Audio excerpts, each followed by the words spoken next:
મિત્રો, જો રોજ રાત્રે સખત ખાંસી આવતી હોય, કફ નીકળતો ના હોય અને અતિશય ઉધરસ આવતી હોય, આખી રાત જો ઉધરસથી પરેશાન રહેતા હોય તો શું કરશો?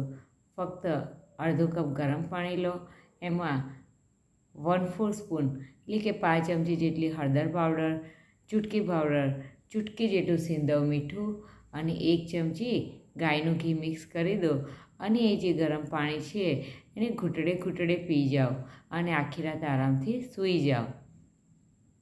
થેન્ક્સ.